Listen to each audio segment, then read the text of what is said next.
श्री गणेशाय नमः। अथ मंगलाचरणम्।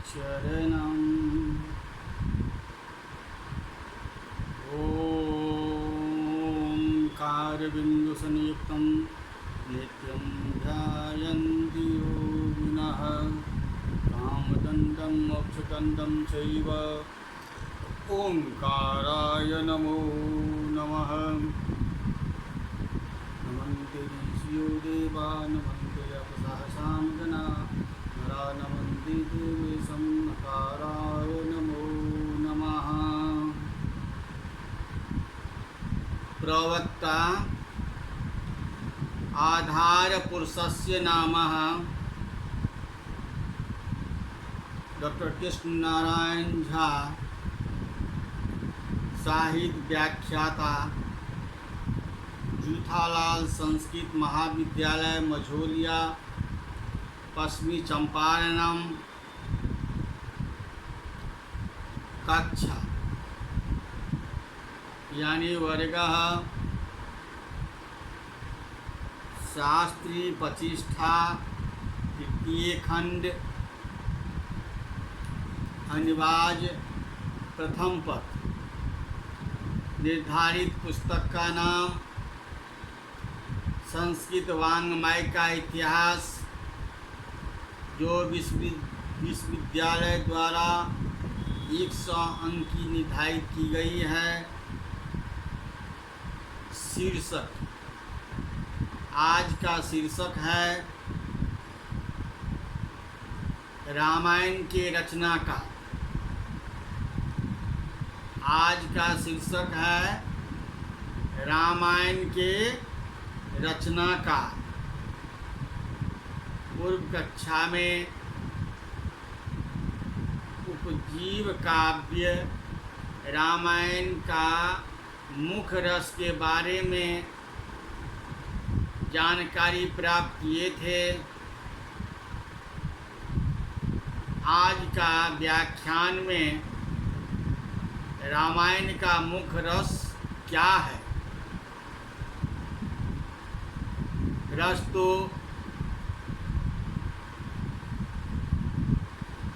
कितने प्रकार के होते हैं, यह तो जानकारी लेना थोड़ा अंश में जरूरी है। रस साधारणतः 6 प्रकार के होते हैं। खट्टा, मीठा, तीता, कड़वा इत्यादि, ये सब जो हैं से रस के अंतर्गत ही आते हैं। एक श्लोक भी कहा गया है, रस्यते इति रसः सत्तोदेका खंड स्वप्रकाश नंद चिन्मः वेदांतर स्पर्श शून्यो ब्रह्मा स्वाद सहोदरः लोकोत्तर चमत्कार प्राणे कैश्चित् प्रमादभिः स्वाकार बद भिन्नते नामा स्वायते रसः रसते इति रसः। विभाव अनुभाव संचारी भावः इति रसः। करुण रस, वीर रस, हास रस, ये 12 प्रकार के रस होते हैं। उपजीव काव्य में रामायण के रचना काल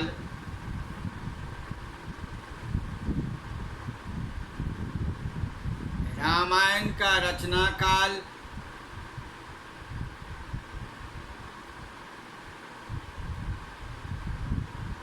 500 ईस्वी पूर्व माना जाता है।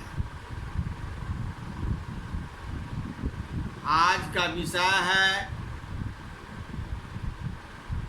आज का शीर्षक है रामायण के रचनाकार। उपजीव काव्य रामायण के रचना काल 500 ईस्वी पूर्व माना जाता है। मेंडोलन ने भी रामायण के मूल भाग की रचना 500 ईस्वी पूर्व स्वीकार किया है। याकोबी ने मूल रामायण की रचना 6ठी शताब्दी तथा कीथ ने 4th शताब्दी मानी जाती है। प्रोफेसर वेबर ने तो महाभारत और यूनानी कवि होमर के रामायण का रचना काल माना जाता है। वाल्मीकि रामायण त्रेता युग में आदि कवि महर्षि वाल्मीकि ने रचना किए हैं। महर्षि वाल्मीकि को आदि कवि माने जाते हैं।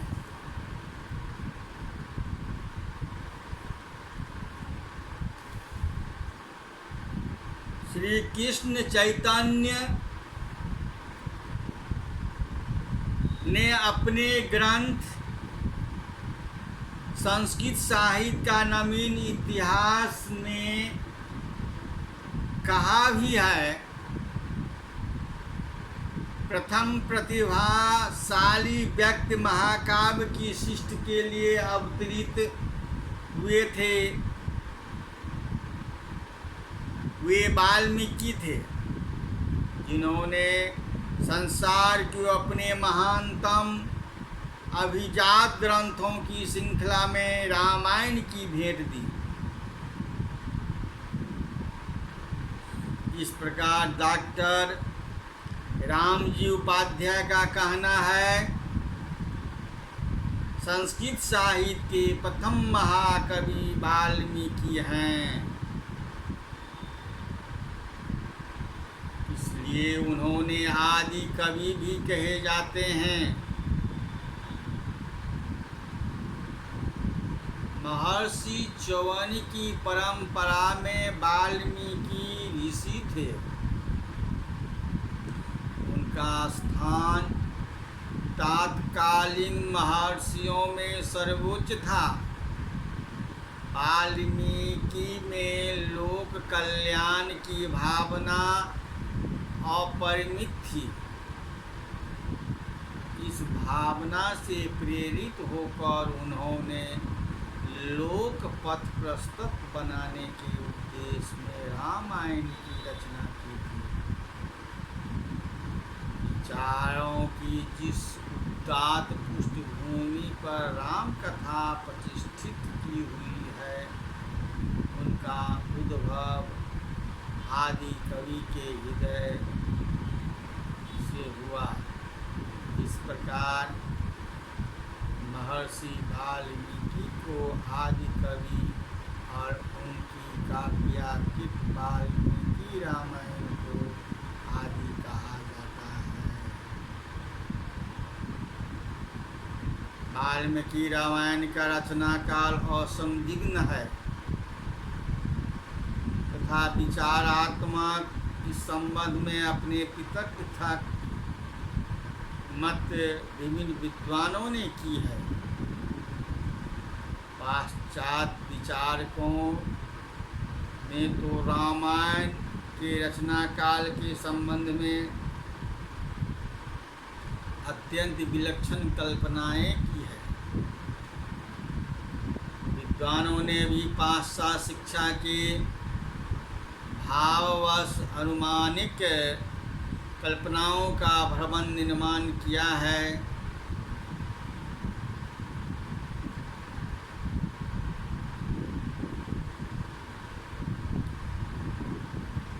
रामायण के बालकांड और उत्तरकांड के निर्माण में अयोध्या से सुंदरकांड तक की रचना में समय का पर्याप्त अंतर है। बालकांड और उत्तरकांड प्रक्षिप्त है, जिसमें वाल्मीकि एक पौराणिक व्यक्ति के रूप में माने जाते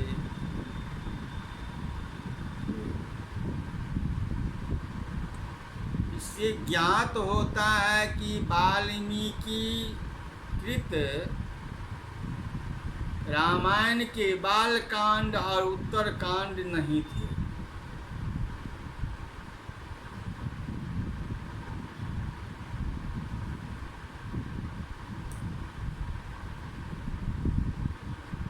महाभारत के कई आख्यान रामायण के आधार पर निर्मित है और महाभारत में वाल्मीकि का उल्लेख एक पौराणिक मुनि के रूप में पाया जाता है।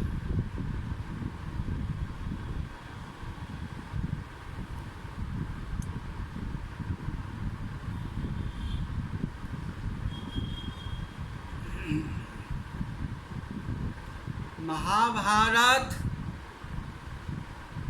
के कई महाभारत का अंतिम संस्करण 400 ईस्वी पूर्व में और रामायण का इससे पूर्व 200 वर्ष पूरा हो चुका था। बौद्ध त्रिपिटकों में रामचरित संबंधित यह प्राचीनतम रूप विद्यमान है,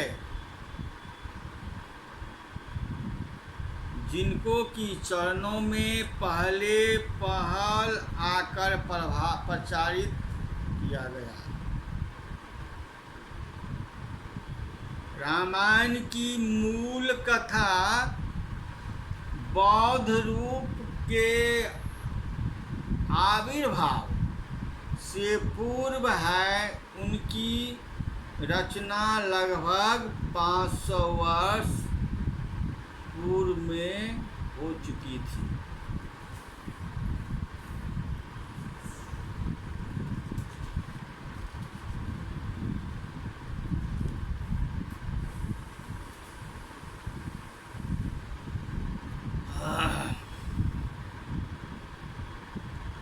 रामायण के प्राचीनतम रूप की रचना 1200 ईस्वी पूर्व और दूसरे रूप की रचना 500 ईस्वी पूर्व में हुई, पर सेठ कन्हैया लाल पोद्दार ने वैद्य की कल्पनाओं को निस्सार व महाविहीन कहा है।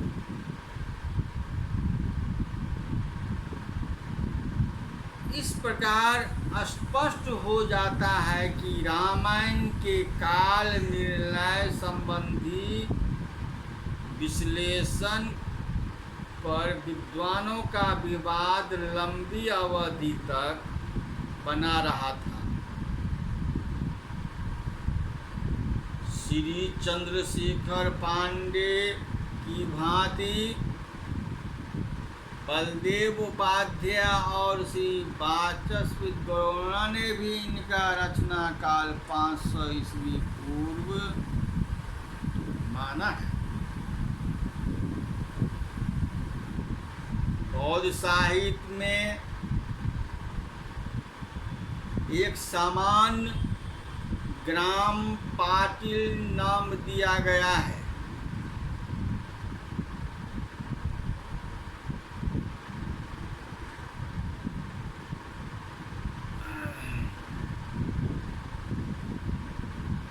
उनकी नज़र के रूप में मगध नरेश अजात शत्रु 500 ईस्वी पूर्व लगभग बनाया था। अजात शत्रु ने वणिज रोगों के आक्रमण को रक्षा के लिए इस नगर में गंगा सोन के संकट पर कोटा भी बनाया था। पाटलिपुत्र नामकरण 500 ईस्वी पूर्व से पहले रामायण की रचना हो चुकी थी।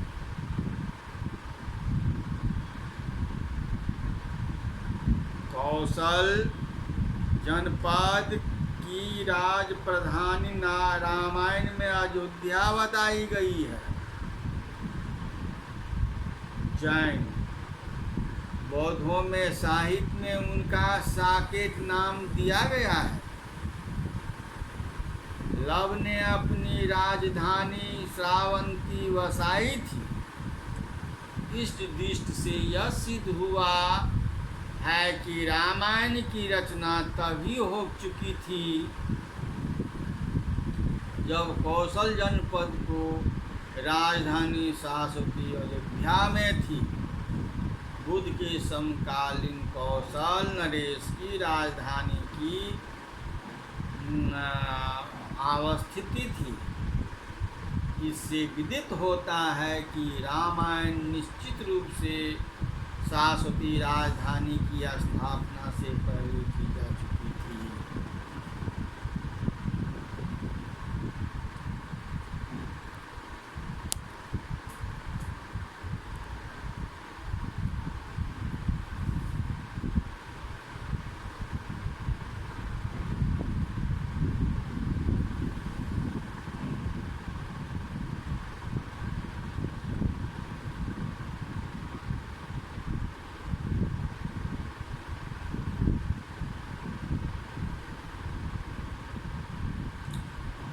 बुद्ध के समय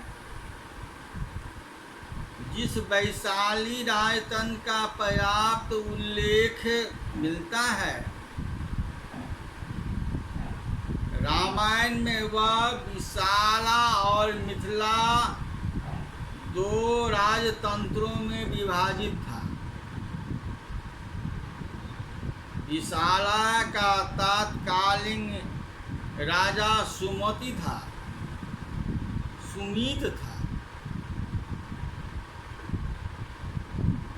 विशाला का तत्कालीन राजा सुमीत था।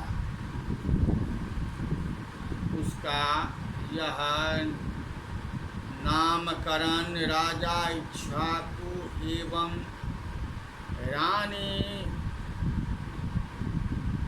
अवलंब में उत्पन्न एक विशाल द्वारा बताए जाने के कारण हुआ।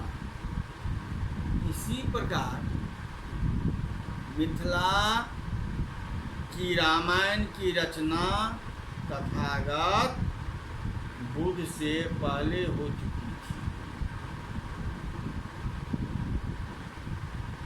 उक्त अंत साक्ष्यों के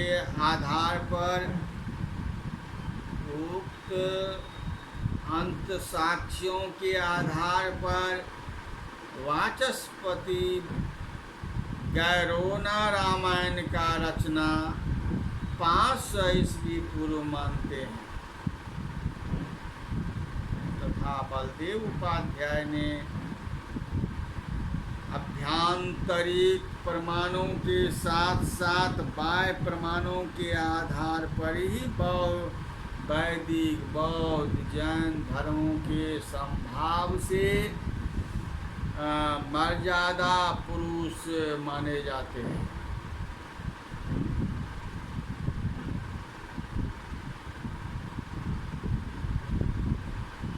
बौद्ध साहित्य में तथा जैन साहित्य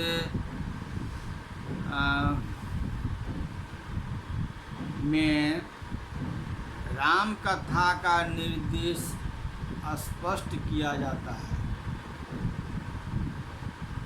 बौद्ध कवि कुमारपाल 100 ईस्वी पूर्व में कल्पना मैत्रिका के रामायण के सर्वसाधारण में वाचन का उल्लेख है।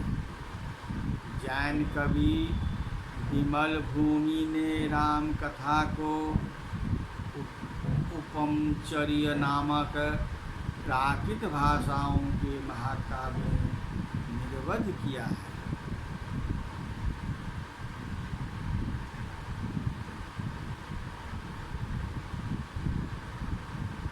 यह वाल्मीकि रामायण को आदर्श मानकर जैन धर्मावलंबियों कोई स्मर्जादि पुरुष के चरित्र से परिचित प्राप्त करने के लिए ही किया गया है।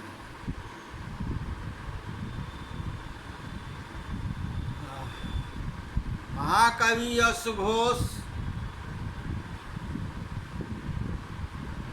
78 ईस्वी में अपने बुद्ध चरित में सुंदर कांड की अनेक रमणीय उपमाओं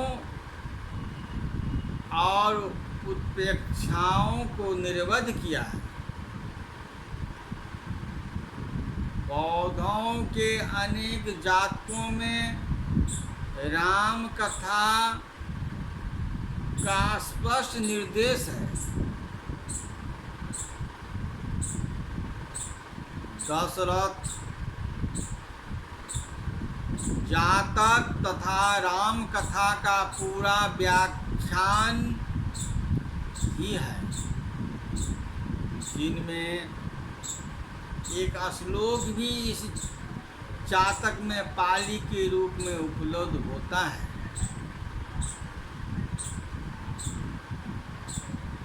जातकों का समय निर्मल भौमेल का विषय है।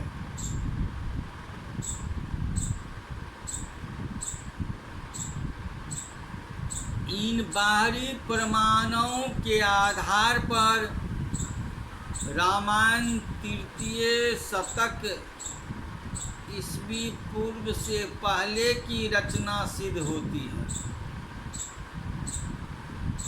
इस प्रकार हम सभी मतों के आधार पर वाल्मीकि रामायण की रचना काल 500 ईस्वी पूर्व माने के पक्ष में है। वाल्मीकि रामायण को चतुर्विंशति सहस्त्र संहिता भी कहा जाता है,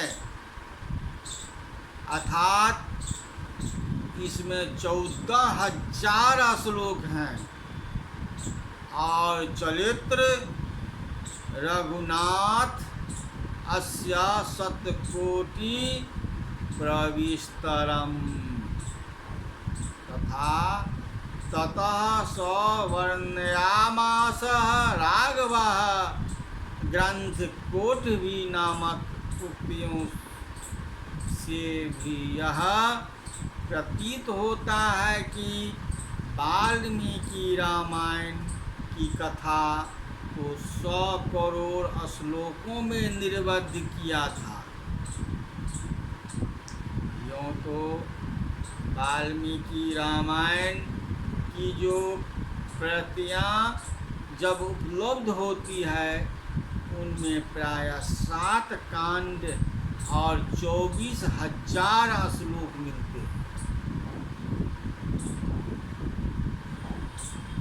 और प्राचीन हस्तलिखित प्रतिलिपियों से उनका मिलान करने पर वर्तमान पीढ़ी का कलेवर विस्तार ठीक नहीं मिलता। साथ ही वाल्मीकि रामायण की जो प्रतिलिपियाँ अब उपलब्ध होती हैं उनमें प्रायः 7 कांड और 24,000 श्लोक प्रमाणिक संस्करण कहे जाते हैं।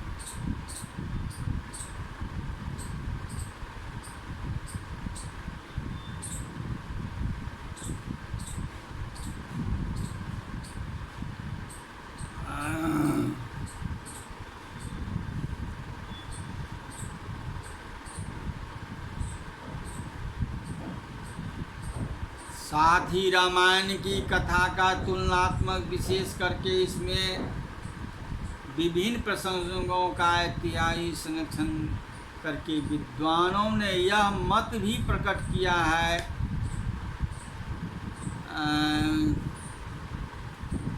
उसके समय समय पर संक्षिप्त अंश जुड़े गए तथा श्री चंद्रशेखर पांडे के शब्दों में लोकप्रिय होने के कारण रामायण में निरंतर कुछ न कुछ प्रक्षेप होते हैं।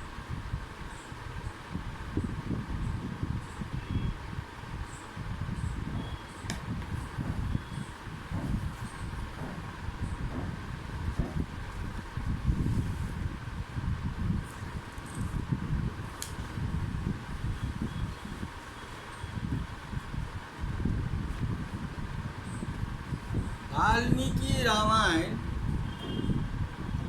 के निर्माण का समय बाहरी तथा भीतरी प्रमाणों के आधार पर निश्चित किया जा सकता है कि राम वैदिक, बौद्ध तथा जैन धर्मों के संभाव से मर्यादा पुरुष माने जाते हैं। बौद्ध साहित्य में तथा जैन साहित्य में राम कथा का निर्देश स्पष्टतया किया गया है। बौद्ध कवि कुमारलात 100 ईस्वी पूर्व की कल्पना मंडित में रामायण के सर्वसाधारण में वाचम का उल्लेख है।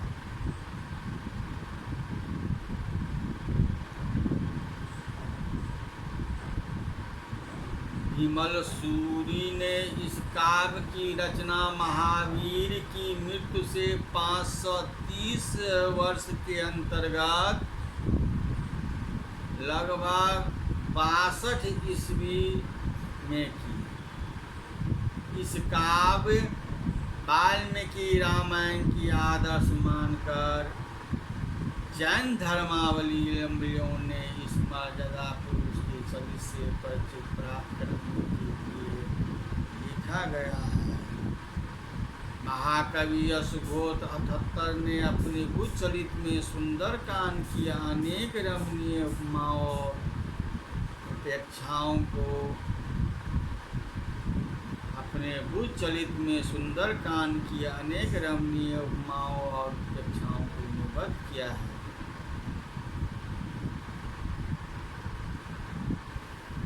वाल्मीकि रामायण का एक श्लोक भी साथ में पाली रूप में उपलब्ध होता है।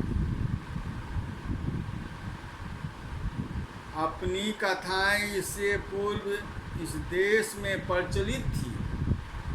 यह बारी प्रमाणों के आधार पर रामायण 3वीं शतक ईस्वी पूर्व से भी पहले की रचना सिद्ध होती है।